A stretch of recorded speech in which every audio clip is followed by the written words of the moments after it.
compacta. Una sería convencional, que empieza aquí desde la colada continua hasta el enrollador, que es la última parte aquí. Si la pusiéramos en una maqueta como esta, necesitaríamos 2 metros y 2 metros más para allá, o sea, de 4 a 5 metros más larga, ¿no? Una serie de las llamadas convencionales. Esta es una serie compacta. También es conocida mundialmente como un mini mill.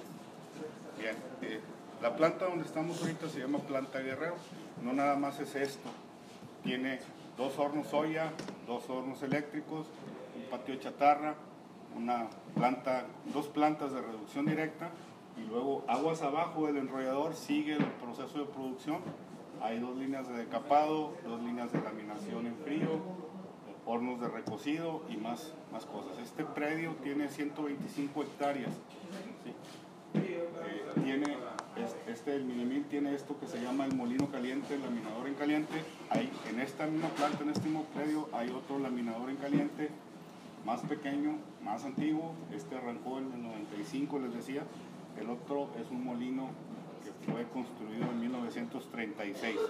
Y en esta planta se instaló a finales de los 50, principios de los 60. Fue revampeado y se instaló y estuvo trabajando aquí. Sigue trabajando ese molino, pero este es el más moderno. Bien, la planta Guerrero, recibe como materias primas 2 productos. Uno es chatarra. El 35% de lo que se conoce como la carga metálica, la carga que se funde en los hornos, es chatarra, el 35%, y el restante 65% recibe este material en forma, así como lo vemos, en forma de pellet se llama. Este es mineral de hierro. Si ustedes se acuerdan de sus clases de secundaria de química, es Fe2 o 3, es óxido de fierro. Se conoce como hematita. Este es un mineral natural que se obtiene en Greña, en las minas propias de Ternium que están en los estados de Jalisco, Colima y Michoacán. En esa zona hay minas que son propiedad de Ternium. Ahí se obtiene en Greña, granel, se manda a las plantas peletizadoras y se beneficia. Se hace un proceso para beneficiarlo, para dejar solamente el óxido de fierro, y todo lo demás que no es óxido de fierro se hace a un lado, se separa. Al óxido de fierro en forma de polvo se tritura, en forma de polvo se le agregan aglutinantes y se pasa a los discos de peletizado y se forman estas canicas, estos pellets se conoce esta forma. Entonces esta forma, ya en forma de pellet, se manda por ferrocarril tanto a Puebla como a Monterrey. En Puebla hay una planta de reducción directa y aquí tenemos 2 plantas de reducción directa. Entonces por ferrocarril llega de esta manera y se introducen las plantas de reducción directa y queda exactamente igual geométricamente. No cambia su dimensión, cambia su color. Si lo ven, este es rojizo y este se ve medio gris. Y la otra característica que cambia notablemente es, si yo peso esto a granel, 1 metro cúbico de esto pesa 2 toneladas. Si esto lo peso a granel, 1 metro cúbico, pesa 1.6 toneladas. Una planta de reducción directa es una planta, vamos a decirle, desoxidadora. Todo el oxígeno que trae aquí el óxido de fierro, todo el oxígeno se lo quité. El Fe2 o 3 lo transformé y me queda el fierro puro, así como lo ven en la tabla periódica de los elementos. Ustedes agarran una tabla periódica y van y ven el fierro, dice fierro y trae 2 signos más, tiene 2 valencias positivas. Este es fierro más. Todo el oxígeno se lo quité, entonces pierde del orden del 20% en peso. Entonces esto nosotros aquí lo conocemos coloquialmente como el fierro esponja. ¿Por qué fierro esponja? Porque le quitamos el oxígeno y entonces los huecos que nos quedan de quitar el oxígeno semeja una esponja, por eso lo conocemos como fierro esponja. Entonces esto es lo que metemos al horno junto con la chatarra, 35% de chatarra, 65% de fierro esponja. Pues el horno, para los que no saben, son todos del área administrativa. Los hornos son 2 hornos de corriente directa. La mayoría, el 95% de los hornos eléctricos en el mundo son de corriente alterna. Estos son hornos de corriente directa. El de Puebla también es un horno de corriente directa. En Estados Unidos existen 3, 4 hornos de corriente directa, en Europa también hay otros cuantos, en Asia hay otros cuantos, entonces el 5% de los hornos eléctricos en el mundo son de corriente directa. Y nosotros tenemos en México 3. Yo creo que tenemos como el 20% de los hornos de corriente directa en el mundo. Bien. ¿Y qué ventaja tiene? Desde el punto de vista proceso, es más eficiente un horno de corriente directa para fundir el fierro esponja. ¿Sí? Los hornos de corriente alterna, la corriente alterna es como lo que tenemos aquí. Sí. La corriente alterna es una senoidal. ¿Sí? Se hace positivo, luego baja a cero, se hace negativo, vuelve a cero, se vuelve a hacer positivo. Es una senoide la corriente alterna. Pues yo tomo, son 3 fases, tomo las 3 fases y lo convierto y lo hago una corriente directa. Siempre tengo o un voltaje positivo o un voltaje negativo. Entonces tengo siempre de forma negativa. Los hornos de corriente alterna tienen 3 electrodos en la parte superior. Entonces el arco brinca, las fases se llaman A, B y C, o 1, 2 y 3. El arco brinca de la A a la B, de la B a la C, de la C a la A. Como se está haciendo, es una senoide. Cuando este está en su punto más alto, este está en un punto bajo positivo y este está en un punto bajo negativo. Entonces está brincando el arco. Entonces el arco transmite el calor hacia su carga metálica, llámese chatarra o fierro esponja, de manera radiante solamente. Pero el horno de corriente directa es un electrodo negativo y un electrodo positivo en el fondo. Entonces el arco pasa del positivo al negativo, pero pasa a través de la carga metálica. Entonces el arco pasa a través del fierro esponja, pasa a través de la chatarra. Entonces es más eficiente la transferencia de calor. Lo que yo ando buscando es meter la energía a la carga metálica para fundirlo. Entonces es más eficiente en un horno de corriente directa que en un horno de corriente alterna. ¿Cómo se reacciona cuando se va la corriente para las máquinas que son directas? O sea, si es exclusiva para ustedes y se lleva la energía. No, CFE te surte energía alterna, corriente alterna. Aquí internamente cada horno tiene sus transformadores y tiene sus rectificadores. Yo rectifico la corriente alterna, quiere decir que la hago directa, la convierto en directa a través de unos elementos que se llaman SCRs. Son dispositivos electrónicos de alta potencia que rectifico la corriente alterna y la hago directa. Lo mismo puedo hacer después con la corriente directa, la puedo invertir en unos equipos que se llaman inversores y la hago corriente alterna. Eso es un truco con equipo eléctrico, electrónico, que puedo pasar de alterna a directa y de directa a alterna. Hay algunos equipos que la corriente alterna que nos entrega CFE tiene muchas distorsiones.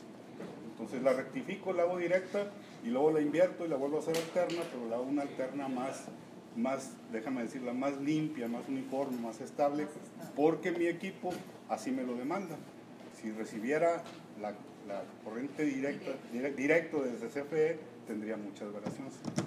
Que entre paréntesis ya no es de CFE, porque ahora mucha gente produce en energía eléctrica, lo que tiene CFE es la red de distribución, pero los generadores de energía ya son, en su gran mayoría son privados.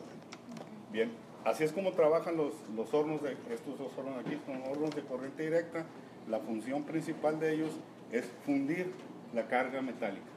Ahorita después de ver esto vamos a pasar, nada más que en grupos, creo que la mitad o en 3 partes, a ver una maqueta de un horno de corriente, pero lo tenemos en la otra sala. Nomás que como es más pequeña la maqueta, si van todos no van a ver, entonces nos dividimos en 3, para que lo conozcan allá. Después de los hornos de corriente directa, que esta fotografía aquí es un horno, el primer horno que arrancó en el 95. Después de ahí el acero líquido se vacía a 1600 grados, se vacía en unos recipientes que las llamamos ollas, que son estas que están aquí representadas. Prácticamente es un vaso metálico con el interior de refractario y le caben de entre 140 y 145 toneladas de acero líquido. ¿Sí? Ahí ya va la chatarra, todo. Aquí ya está fundido, aquí ya está fundido, sí, ya aquí, se había revuelto con él. ahorita le doy una explicación. De ahí lo mandamos a otro equipo que es el que sigue aquí, que se conoce como el horno olla o el horno diafino. Déjame explicarle tantito. ¿Qué es el acero? El acero es una aleación. ¿Qué es una aleación? Una aleación es la unión de 2 o más elementos químicos, ¿sí?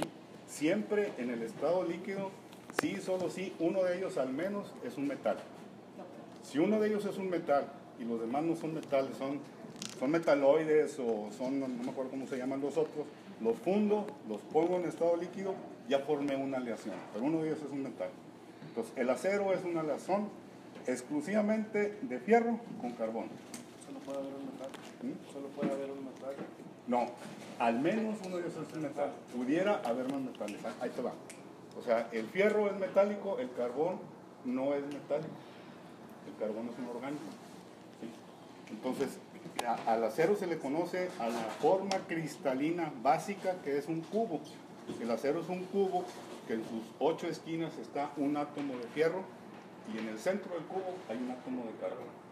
Entonces, a eso se le conoce como acero. Pero hay unas limitantes. Hay limitantes, es carbón hasta el 2%. Arriba del 2% de carbón se denominan fundiciones, ya no se llaman aceros. Es una fundición de fierro. Y hay diferentes tipos de fundiciones. Ahí no me voy a meter.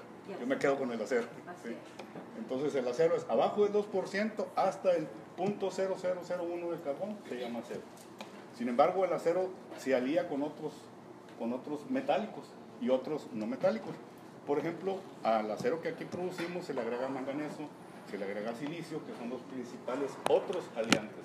Pero se sigue llamando acero porque es fierro con carbón. Y luego entran los otros aliantes.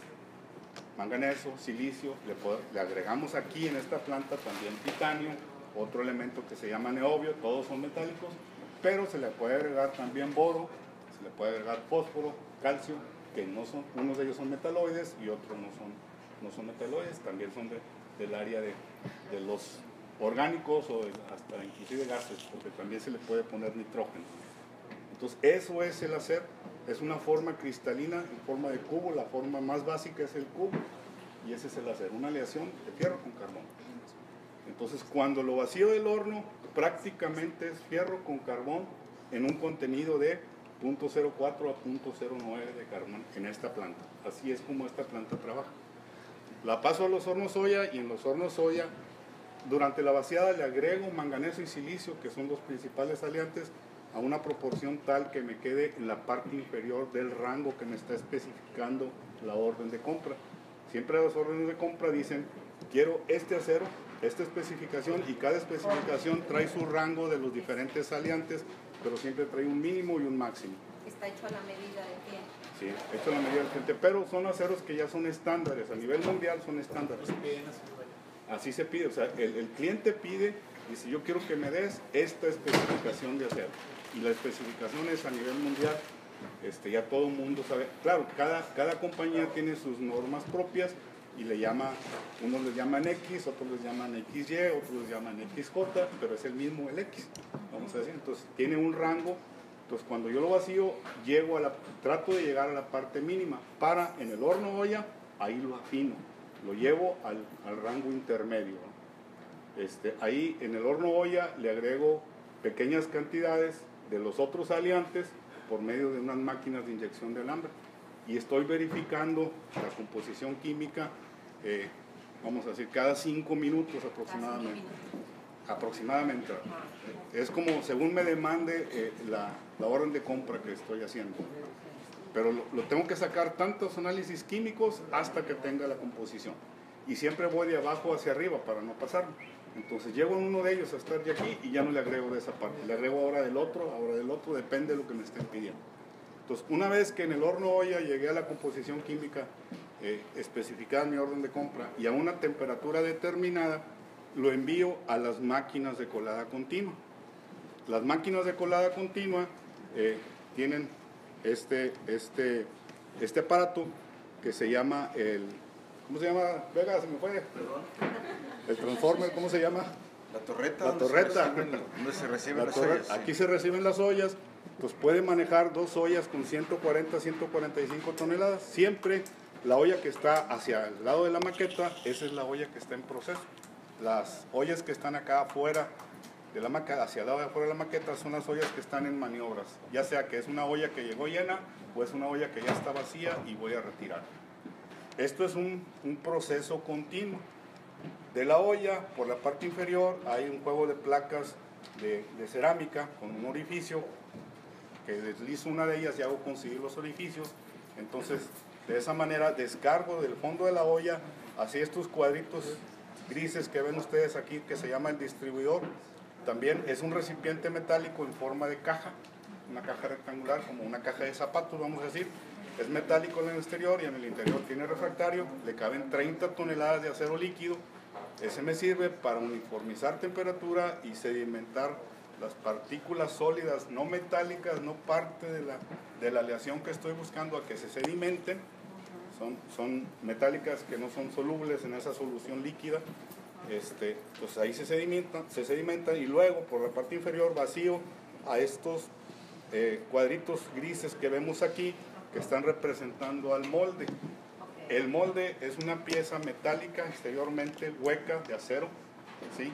Hueca, y en el centro tiene placas de cobre, y en el interior estoy recirculando agua para estar enfriando las placas de cobre, que son las que están en contacto perdón, con el acero líquido. ¿Para que no se solidifique? No, para solidificarlo. O sea, aquí lo que busco ahora es solidificarlo.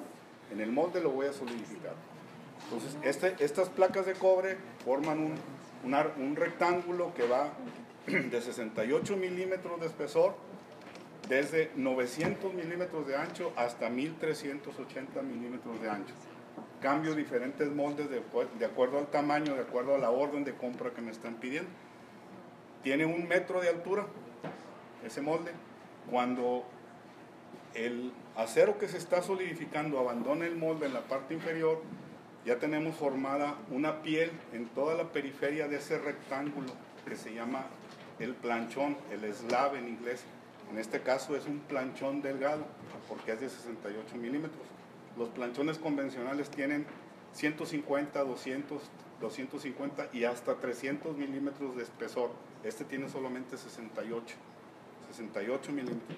Entonces ya se formó una piel en todo alrededor, una piel que va de 10 a 12 milímetros de espesor.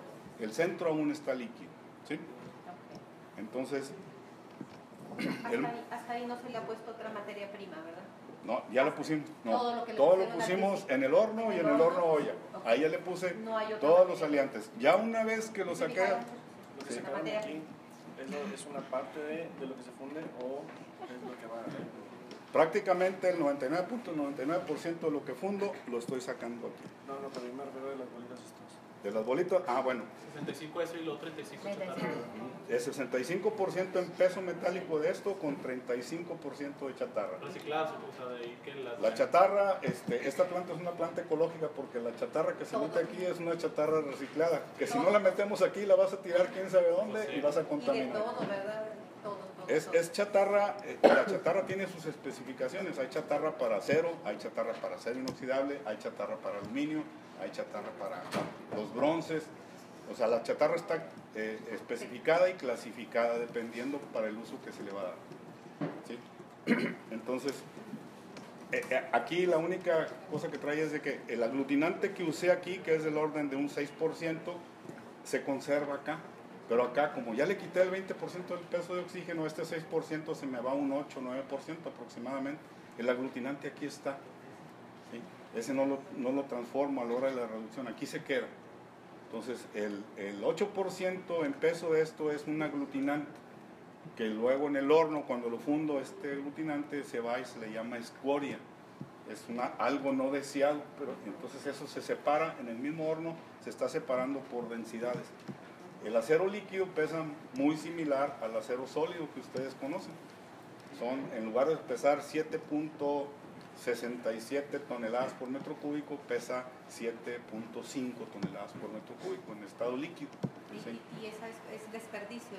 La escoria es un desperdicio. La escoria pesa entre 1 y 2 toneladas por metro cúbico. Entonces está flotando, es como la nata de la leche, la nata queda flotando arriba.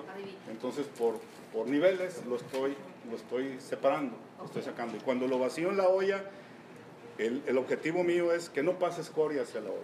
Ya sé. ¿Y esa se aprovecha? Se aprovecha. La escoria esa es posible utilizarla. en otro proceso. Sí, la escoria se utiliza principalmente para rellenos, se puede utilizar también para subbases de carretera, se puede utilizar como lo que se conoce como el balastro en las vías férreas, o sea, toda la piedra caliza que tú ves que está soportando los durmientes y los rieles, se llama balastro. Entonces el balastro lo podemos hacer con la escoria. Hay aquí internamente la compañía que captura la escoria, que retira la escoria, tiene un sistema de procesamiento y forma balastro con escoria. Entonces también se puede utilizar para rellenos tipo de sanitarios o rellenos cuando voy a construir en algún lugar que tengo muchas depresiones, puedo eso meterlo como un relleno base o subbase y luego le pongo otro tipo de materiales arriba y entonces ahí puedo construir. Este estacionamiento por el cual caminaron ahorita, lo que es la subbase, ustedes ven asfalto en la parte superior, pero en la parte inferior fue nivelado con escoria de aquí mismo. Se puede reciclar. Se puede reciclar. O vender a otros. Externos, sí. Entonces, ya una vez que salió del molde, ese planchón que viene de 68 milímetros lo paso por un aparatejo que está más abajo y le puedo reducir el espesor de 68 y llevarlo hasta 54. Eso depende del proceso, depende de la orden de compra que me están pidiendo acá. ¿Qué calibre me están pidiendo acá? ¿Qué calibre es? ¿Qué espesor de lámina me están pidiendo? Entonces, o lo saco directo de 68 o lo puedo llevar hasta 54. Entonces ahí, ya una vez que sale en forma vertical, está saliendo con la G de gratis, ¿sí? El molde está oscilando para provocar que salga más rápido. De ahí sale el planchón en forma vertical y luego si lo alcanzan a ver aquí hay una curva, es un equipo que se llama el enderezador, lo paso por el enderezador y luego lo meto a una tijera y en la tijera estoy cortando la longitud de ese planchón que puede salir hasta de 44 metros de largo o 24 toneladas de peso, que es mi peso límite para poder yo sacarlo acá en los enrolladores, porque esa es la capacidad máxima de las otras líneas que están aguas abajo de esta línea, ¿sí? Entonces, o lo saco máximo de 44 o máximo de 24 toneladas, 44 metros de largo. Entonces ahí lo paso a través de estos equipos que vemos aquí alargados, que se llaman los hornos túneles. Aquí lo que ando buscando es controlar la temperatura, uniformizar la temperatura a todo lo largo, a todo lo ancho y a todo el espesor. Cuando aquí hablábamos que andábamos en el horno de 1600, aquí andamos lo que es la temperatura de líquidos del acero, aquí en el distribuidor para vaciar el molde, la temperatura de líquidos del acero, más 20 más 32 grados centígrados. Esa es mi temperatura a la que vacío aquí. La temperatura de líquidos del acero es 1537 más menos 2 grados centígrados. O sea, aquí en el molde, cuando cae el molde, andamos entre 1557, 1579 grados, 1580 grados. Pero cuando lo corté aquí en la tijera, la temperatura superficial anda alrededor de los 950 grados centígrados y la temperatura en el centro del planchón anda como por los 1100, 1150. Entonces yo tengo aquí en estos equipos que uniformizar la temperatura, les digo, a todo lo largo, a todo lo ancho y a todo el espesor del planchón hasta llevarlo a una temperatura que oscila alrededor de los 1100 grados centígrados. Esa temperatura, que bien puede ser 1100, 1130, 1070 grados, depende del material que voy a procesar aquí. Tengo que tener unas condiciones para procesar el material. Entonces, cuando llega a estos equipos que se llaman los carros de transferencia, tengo un solo molino, pero tengo dos máquinas, entonces con estos carros estoy pasando de la máquina 2 a la línea 1 para poder alimentar al laminador. Cuidado porque se pueden caer los vidrios. No se recargue. Pues cuando lo pongo en esta última sección, aquí ya está la temperatura del planchón, ya está la temperatura de lo que se llama de rolado o de laminación. Entonces aquí lo meto a este equipo, que son 6, se conoce como 6 castillos o 6 stands. Cada stand tiene 4 rodillos que se llaman 4 rodillos en alto. Los 2 rodillos exteriores son de mayor dimensión que los rodillos intermedios o los rodillos centrales, que son de menor dimensión, y esos son los rodillos de trabajo. Estos rodillos están en contacto con el planchón y están reduciendo el espesor del planchón hasta llevarlo a ser lámina. Esto es como una máquina de hacer tortillas, como una lavadora de las antiguas, que eran lavadoras, que la secadora era una exprimidora de rodillos. Yo paso el planchón a través de los rodillos están girando de manera encontrada, entonces presionan al planchón, reducen el espesor del planchón y al mismo tiempo lo están estirando. ¿Sí? Entonces ahí empiezo a reducir. Si aquí, vamos a decir, llegó de 60 milímetros, por lo general el primer castillo lo lleva hasta los 30-34 milímetros de espesor. El siguiente lo va a llevar, si estamos en 34, entre 17 y 19, aproximadamente un 50% en cada castillo, en cada stand, voy reduciendo el espesor hasta que salgo en el calibre que me lo está pidiendo la orden de compra. Este laminador pasa de 54-68 hasta un mínimo de 1.6 milímetros. Va bajando en cada castillo, en cada stand, hasta llegar hasta 1.6. Sí, el rango de operaciones de este molino es actualmente desde 1.6 hasta 12 milímetros de espesor, como grueso. El más grueso es 12 milímetros y el más delgado es 1.6. Tiene la capacidad de llevarlo hasta menos de un milímetro, a 0.91 de milímetro, pero no se trabaja por cuestiones de economía. Es muy costoso llevarlo más abajo de 1.6, me frena la producción, o sea, tengo que hacerlo más lento, no me conviene. Pues me conviene más hasta 1.6. Sí. En el mundo así es como se maneja, es 1.9 o 1.6, es como se trabajan los laminadores en caliente. Sí se puede hacer menos, pero no es conveniente. Es más costo de proceso. Más que el costo de proceso, es el costo de producción. Le bajo la productividad. Freno de este lado. Tengo que reducir demasiado. O sea, aquí tendría que estar permanentemente sacando en 54 milímetros, no en 68, en 54. Entonces empiezo a frenar la producción. Sí, es por productividad. ¿Qué tan eficiente es esa medida en la industria? ¿Qué tan eficiente en la industria? Es una medida muy común en la industria. 1.6. Aquí de este laminador puede salir ya producto para cliente o bien sale producto para cliente interno. Todavía sigue el proceso. Pero aquí ya se puede vender este producto a clientes. De hecho, hay un cliente interno que lo recibe ya en 1.6. Hay una planta de tubería que está al lado y así en 1.6 o 1.9 dependiendo, ya lo procesa y produce tubo que va a dar directamente a las casas de nosotros para conducción tanto de agua como de gas. Pues es un cliente interno, pero ese ya es cliente final, ese ya es un producto final. Enseguida de aquí ya sigue el producto final. La parte de abajo son cuartos de control, cuartos eléctricos, y en la parte de arriba está el púlpito de control del puesto. De aquí están monitoreando, están supervisando esa parte. Prácticamente esta línea, toda la línea, se trabaja en automático el 99.9%. Hay muy pocas actividades manuales. Aquí el operador de este púlpito tiene la potestad de poder modificar, pero para cada producto que yo tengo existe una hoja de ruta con todos los parámetros que debo de cumplir.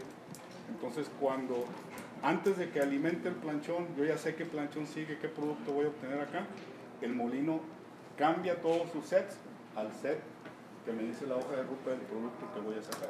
Entonces el operador de aquí está vigilando que se den todos esos cambios, da la orden de alimentar, y en caso de que él vea alguna desviación en alguno de los stands, él puede jugar con lo que se llama la nivelación del molino. Los puedo apretar más de un lado que de otro. El molino, como trabaja, es estas cápsulas amarillas que tú ves aquí, son cilindros hidráulicos que están presionando a esta parte de aquí, de aquí de los rodillos de apoyo, que son los que transmiten la presión a los rodillos de trabajo, que son los que comprimen el planchón. Entonces, si puedo cambiar el ajuste de un lado al otro del molino para cambiar la nivelación, porque me está saliendo con lo que se llama cuña.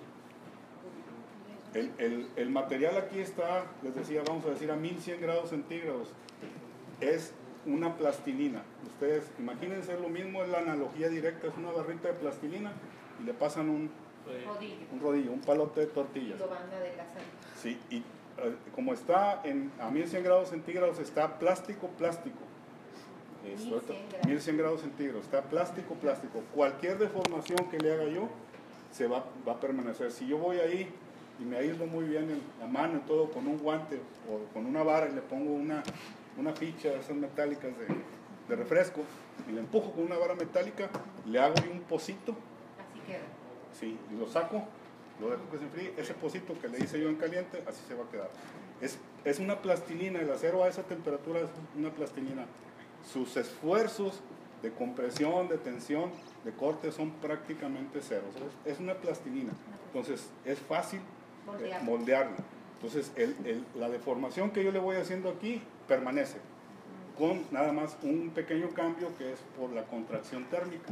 A la hora que se enfríe hay un movimiento, hay un decremento en sus dimensiones por el enfriamiento que sufre, pero ese es algo de la física. Pero la deformación que yo le haga aquí permanece una vez que se enfrió completamente. Entonces ya aquí una vez que se redujo, llámese a 1.6, 1.9, 2.1, 3 milímetros, 3.2 milímetros, se produce una lámina que se llama lámina antiderrapante.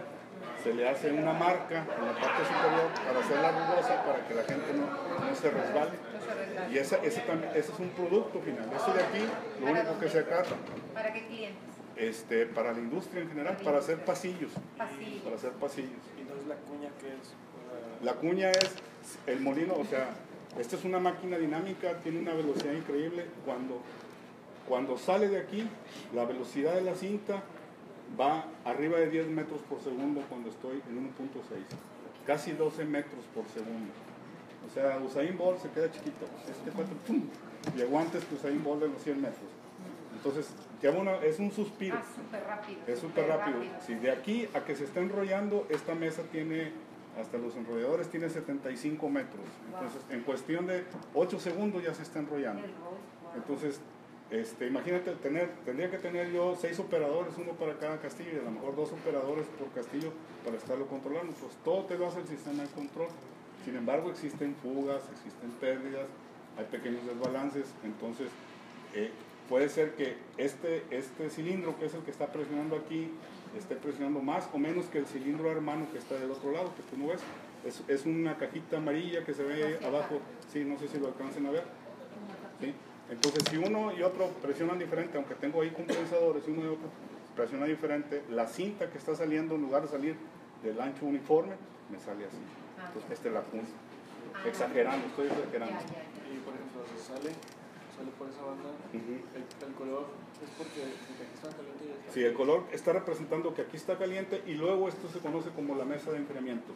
Aquí hay agua y que depende del producto que estoy sacando, le pongo más o menos agua para enfriarlo acá. Acá las temperaturas de enfriamiento, las típicas normales, oscilan de 670 a 500 grados centígrados.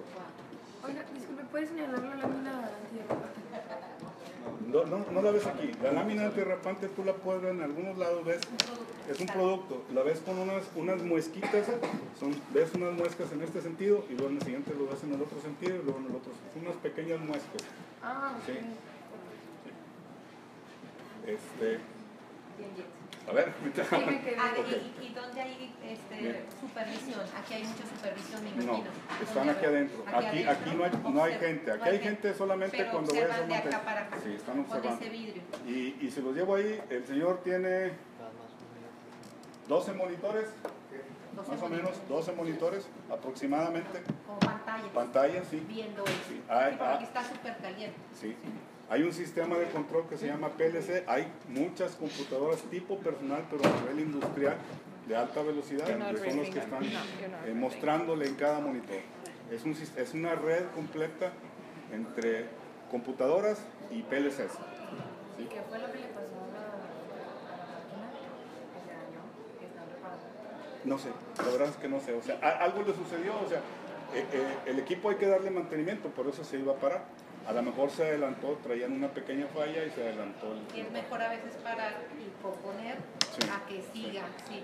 Y acá en estas personas, ¿cuántas eran? ¿Cuántas personas están? Es una sola persona. Es una la sola que está, persona. esos 12 monitores que le digo, es un solo operador. Wow. Es un solo, tiene su supervisor, pero no está siempre. Luego tiene su relevo, de repente si lo llevo yo, oye, hay dos gentes ahí moviéndolo, es que es el relevo, el señor va a ir a comer, o acaba de llegar de comer, o va a hacer sus necesidades, pues tiene su relevo. Obviamente hay un relevo de vacaciones, que de repente se empalman ahí, porque uno de ellos está haciendo una tarea administrativa, que se iba sacando información, pero debe ser un solo operador. Si tengo dos operadores, sí. Ahorita no está trabajando, no está trabajando. Muerto está todo detenido. Me ibas a preguntar. Sí, esto está así por la maqueta, o si está abierto. Así existe, así está. No, aquí esto es hay una cubierta, todo está cubierto, todo cerrado. Para ver. Pero así como ves que está esta grúa aquí, esta es una grúa para mantenimiento, así está ahí físicamente. Sí, se quedará así todo abierto. Este edificio tiene 48 metros de claro, y acá son 48 metros. 48 metros. Y estos equipos que tú ves aquí así son 52 metros. Imagínate es como si fuera un tráiler, así su caja, pero de 52 metros de largo y se mueve en este sentido. Entonces, así como estás viendo la maqueta esta, obviamente aquí hay hueco, no hay techo, no hay paredes para que se vea. Sí. Entonces, ¿dónde más hay personal? ¿Dónde más hay personal? Acá, aquí es, aunque está representado aquí el púlpito, en la realidad este púlpito está a esta misma altura, pero aquí al centro, aquí también. Es un solo cuarto de control, es un solo operador para las dos máquinas. Para estar viendo los... Sí. El total del personal por turno, contando la gente de operación de los hornos de fusión, de los hornos soya, las máquinas de colado y el molino, andan alrededor de los 45 personas en total para operar toda la línea, como operadores. Como operadores. O sea, para operar. Para operar. Sí. ¿Y como por cuántas secciones pasa de materia prima hasta ya producto terminado aproximadamente? O sea, no sé, las varillas o las láminas. La lámina, aquí sale el rollo lámina, sale. Sí. ¿Sí? ¿Cómo cuántas secciones? O sea, departamentos. ¿Cómo se le llama? Es una sola línea.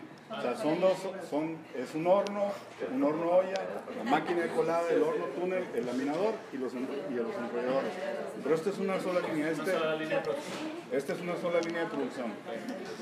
Cuando yo empiezo aquí a abrir esta olla y a vaciar el acero que sale aquí, ¿sí? Tarda 40 minutos más 20 minutos más 5 minutos. O sea, tarda 65. Una hora. Le dije 40, 20, ponga. 5, Sí. 65, un poquito más de una hora. Una hora 10, yo ya tengo rollo acá del acero. En total, estamos hablando de 3 horas y media. O sea, el proceso, cargo la chatarra, la cargo al horno, el proceso del horno tarda, dependiendo del horno, 40, 45, 50, 55 minutos. En los hornos olla tarda 35, 40 minutos, más los tiempos de traslado entre una máquina y otra. ¿Sí? Estamos hablando que en 3 horas y media, yo de chatarra ya pasé a hacer el rollo de la mina. ¿Cuánto pueden producir al día? ¿Cuánto se produce al día? Se produce alrededor de 7,000 toneladas diarias de acero. En cantidad de rollos, el rollo promedio pesa 20 toneladas. Estamos hablando entre 300 y 350 piezas por día. O sea, Vega les dice que son 45, 48 personas para la operación. El total de personal que opera esta planta al día, incluyendo los administrativos, los jefes de departamento y el gerente, son 340 gentes. Más 150 que son contratistas. La compañía que maneja la escoria es una compañía externa.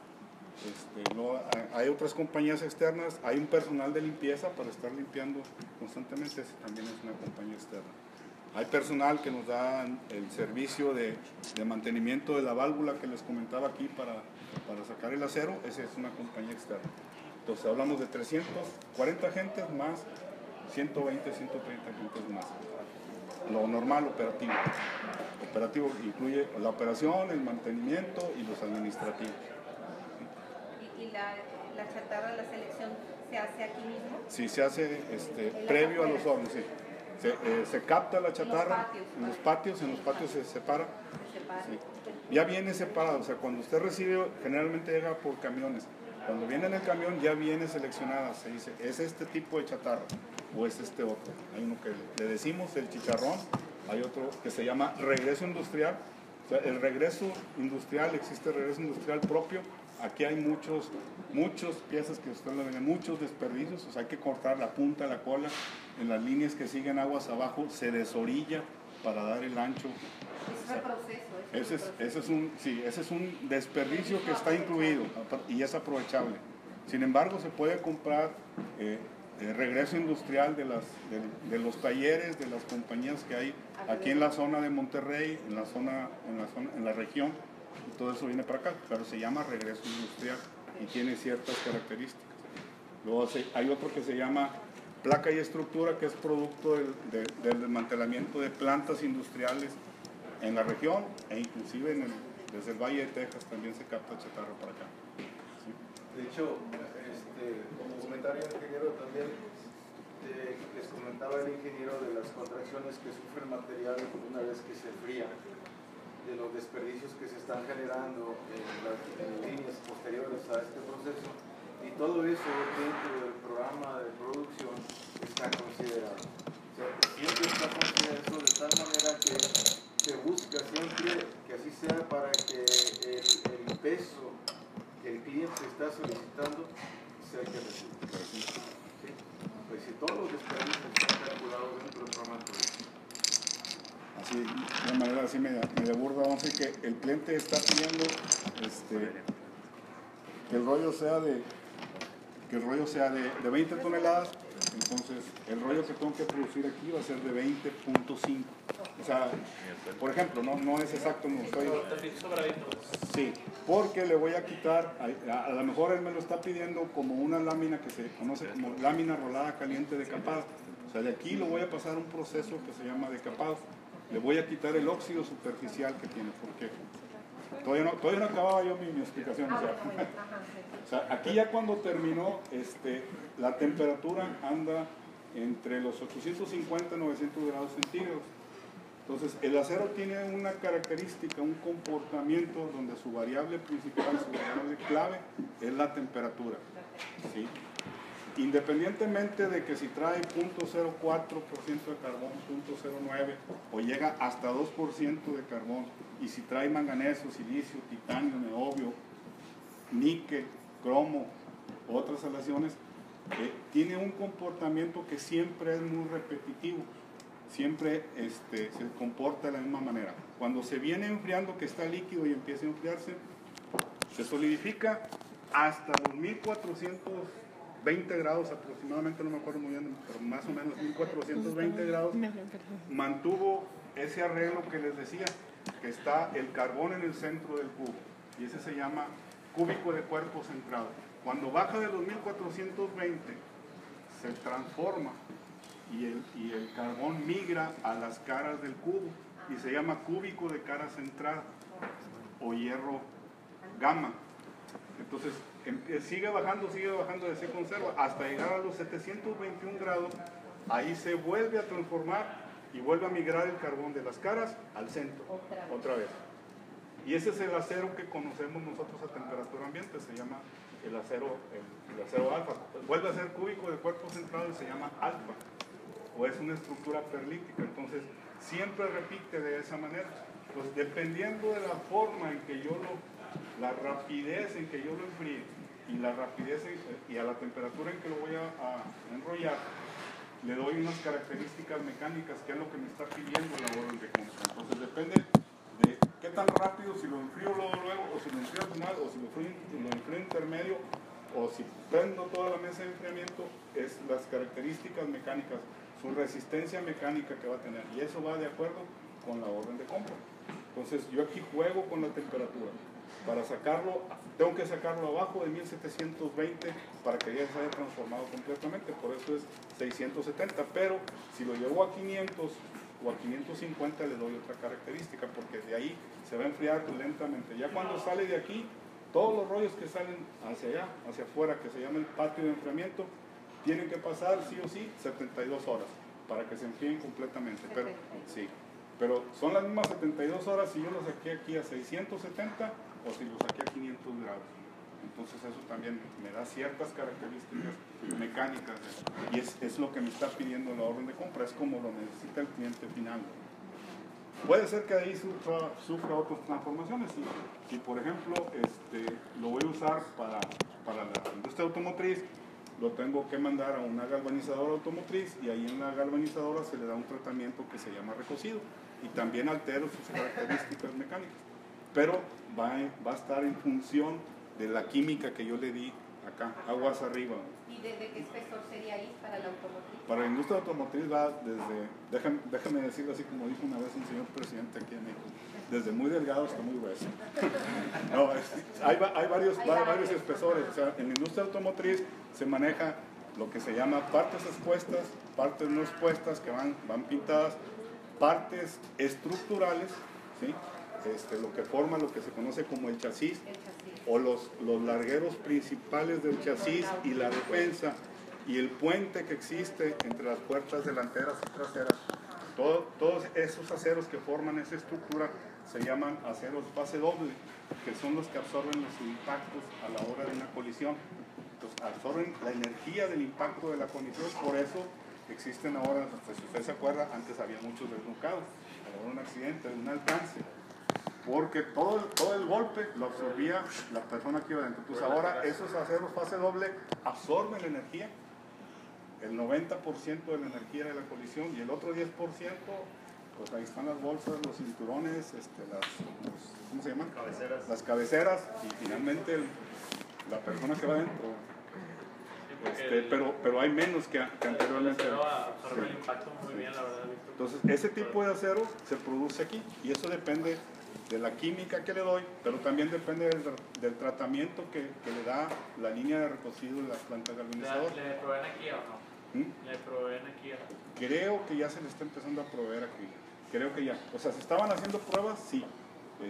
Creo que ya está. Aquí se le provee prácticamente a todas las armadoras más antiguas del mercado nacional. O sea, Nissan, Ford, Chevrolet, Chrysler, Toyota, Honda y Volkswagen no. GM. General Motors también. Y Kia estaban en pruebas, en pláticas hace 6 meses o más, y en pruebas hace como 3 o 4 meses. Entonces, sí, los espesores que se manejan en la industria automotriz van desde, vamos a decir, calibres que son del 0.3 de milímetro hasta del orden de los 3 milímetros. O sea, la parte de los chasis, el acero para absorber los impactos, es de los más gruesos. Pero luego hay rangos intermedios, lo que se llama partes expuestas es todo lo que usted ve, las puertas, el cofre, la cajuela, el techo, todos se llaman partes expuestas. Y luego hay partes no expuestas, las puertas por el lado interior, las piezas que van soldadas, hay que saber que están soldadas, que son los soportes de los arneses para los elevadores y las manijas y todo eso, eso se conocen como partes pintadas no expuestas. Usted nunca las ve porque ve la tapicería. Por dentro, sí. Pero si usted quita la tapicería, están pintadas. Manda. ¿Cuál sería el precio más caro de alguna máquina? Bueno, ¿cuál sería la máquina más cara? Por así decirlo. Porque siento que es como una industria millonaria esto de vender todas esas partes de los carros. Sí, pero tú hablas aquí de estos equipos. Pues no sé, la máquina más cara, ¿cuál sería, en su opinión? La máquina más cara es esta, porque la máquina más grande, más compleja es toda esta. Si la quieres ver como una máquina, porque esta máquina tienen que ser los 6 castillos, tienen que ser sus 24 rodillos, tienen que ser sus 6 motores, tienen que ser sus 3 reductores. O sea, esta es la máquina más cara de este proceso. Tiene mucho costo indirecto. La planta, toda la planta, las 125 hectáreas, está diseñada para trabajar 24 horas, 365 días del año. 3 turnos. 3 turnos. Cuando se da mantenimiento, y los únicos días excepcionales que se paran el año son el 25 de diciembre y el 1 de enero, parcialmente un turno o 2 turnos. Descanso. Sí. Excepto 2 líneas en toda la planta, la línea de recocido y las plantas de reducción directa, esas no se paran. No se pueden parar. No se pueden parar por proceso. Tienen siempre temperatura, entonces no la puedes enfriar. O sea, nos tocó bien mala suerte a nosotros.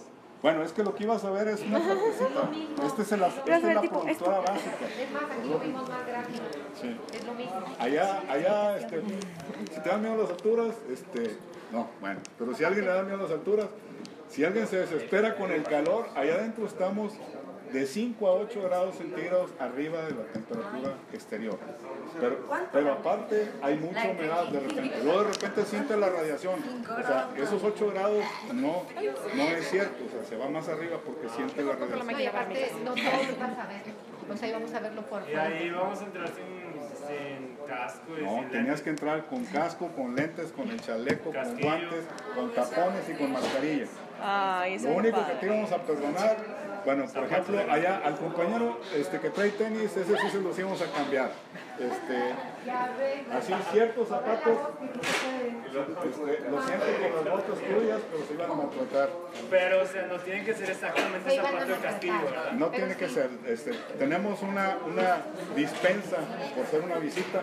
Tiene que ser un calzado que reúna ciertas características. El que traiga mocasines tampoco entra. Tiene que ponerse, aquí tenemos zapatos. zapato duro. Tiene que ser, no, el mocasín porque como vas chancleando, pues vamos a subir, subimos 12 metros, andamos después subiendo y bajando algunos escalones, se te puede salir el zapato. Ya. Entonces tiene que ser con cinta que vaya Con apretado. cinta bien apretada. Y piel. Sí, y tiene que ser piel, o sea, el tenis no, o sea, prohibidos los tenis. Y suela. ¿Y suela de preferencia? De preferencia lisa, las señoritas no pueden traer los zapatos de tacón. Pero dura, la suela dura. La suela de preferencia dura. Puede ser de hule, ¿verdad? Como la de Vic, esa tiene la... Sí, yo traigo unos zapatos que tienen, pero son de seguridad, tienen la suela de hule. De hule, ok. Tienes que reunir ciertas características, pero sí tienes que, no te ibas a vestir como están ahí en la línea, pero sí, bajo ciertas condiciones. ¿Quieres quedar a trabajar ahí? Sí, ahí Esteban, ¿verdad? ¿Cómo le haces para trabajar cuando, o sea, con el calor así en verano, se mueren? Digo, no que se mueran, sino pero también La Secretaría del Trabajo y Previsión Social, aunque no lo cumple muy bien, pero tiene sus normas. Entonces, la compañía tiene que hacer estudios, entonces hay cierto grado, cierto nivel de exposición que puede soportar. Por ejemplo, la mascarilla la íbamos a traer cuando íbamos a andar en esta zona de aquí. Cuando empezáramos a caminar a lo largo de los hornos, a cierta altura ya nos podemos quitar la mascarilla. En esta zona de aquí hay mucho polvo. Entonces, la gente que trabaja todo el día ahí tiene que traer mascarilla. Entonces, nosotros, aunque íbamos nada más a pasar, tenemos que llevar mascarillas. Tenemos que llevar tapones. En toda la línea hay que traer tapones. Porque el nivel de ruido es muy alto. Entonces no te permiten las normas, y no son de la Secretaría de Trabajo y Prevención Social, son de la OSHA. La OSHA tiene sus normas y dice, arriba de tantos decibeles, todo mundo con protección auditiva. Si sigue subiendo, traes doble protección. Tapones y yo uso casco con orejeras. Yo no puedo usar tapones, yo puedo usar orejeras. Pero sin embargo, si voy a andar en cierto nivel de ruido, me exigen que traiga tapones y luego aparte orejeras. O sea, todo está normado. ¿Sí? Pues, a nivel internacional es la OSHA la que más o menos, vamos a decir, o sea, todas las regulaciones de la OSHA casi a nivel mundial son aplicadas. Hay algunas, ciertas industrias muy específicas, no estas, sino la nuclear, la OSHA nada más la deja así, pues la nuclear se mete un poco más a fondo por su característica especial. Aquí tenemos equipos que son radioactivos. Este equipo de aquí se conoce como la casa de medición, es un equipo de rayos X que es el que está midiendo lo que ahorita les comentaba, el calibre que está saliendo, la cuña que les decía al compañero, la temperatura. Pues lo que mide es lo que se conoce como el feedback para estar controlando el molino. Y también es el feed forward para mi mesa de enfriamiento. ¿Sí? Pero es un equipo de rayos X. Acá hay otra que no se representa aquí, hay otro equipo de rayos X, porque aquí lo están midiendo a, vamos a decir, 850, 900 grados centígrados. Entonces acá ya lo tenemos a 550, 520. Pues acá hay otra casa de medición también de rayos X que está midiendo todo eso, el ancho, el calibre, y además tiene luz negra, porque tiene 4 cámaras, 2 por arriba y 2 por abajo, que están viendo la superficie ya del rollo que se está produciendo. Y esa es parte del certificado o del acta de nacimiento de ese rollo. Esa película se conserva y si el cliente lo pide se le manda. Ahí se tiene. En el caso de Pero cada rollo que sale tiene que tener esa cada rollo tiene su propia película, ¿no? Luego, uno de cada 5 rollos se saca, cuando se saca por aquí, por ese transportador que tú ves, pero aquí a esta altura, el quinto rollo lo sacamos y se le sacan 2 muestras del orden de 5 metros de largo.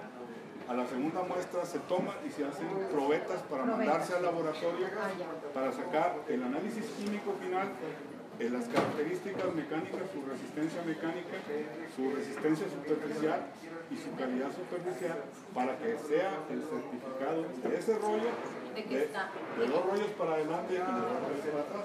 Lo hago 1 de cada 5, entonces lo extrapolo a 2 y lo superpolo para 2 para atrás. Más aparte cada uno con su película individual. ¿Sí? ¿Hay pruebas en varios lados acá? Prácticamente, o sea, la mayor cantidad de pruebas se hace en el horno eléctrico, en los hornos Oya, y luego aquí en la máquina de colada se toman muestras, se toman 3 muestras del acero líquido que tenemos en el distribuidor, pero aquí ya no puedo hacer nada, aquí es como una especie de control de proceso, pero ya el control sobre las características, ahí ya no puedo hacer nada, nada más que ustedes que el horno Oya sí o sí me lo mandan si está dentro de lo que se está pidiendo, si no está, pues a ver cómo le haces. Hay que darle vamos a decir, hay que darle un reproceso. ¿De qué forma? De cierta manera. Cada falla cada caso trae su solución. Pero la olla que se manda a la máquina ya está. O sea, ahí no hay. Aquí lo que puede suceder es que puede existir lo que ahorita les decía, un problema de desnivel, entonces hay un problema de descalibre, de cuña, de otro tipo de efectos geométricos. Pero ya nada tiene que ver con la calidad, la química, eso ya no se mueve porque eso fue allá. Entonces esto era lo que íbamos a ver ahí en vivo y a todo color, sufriendo en algunos casos, pero desafortunadamente nos tocó paro ahora. Por el mantenimiento. Por el mantenimiento. El otro que nos iba a mostrar es, pero si no se puede. No, sí se puede. Nomás, es solamente una maqueta de un horno.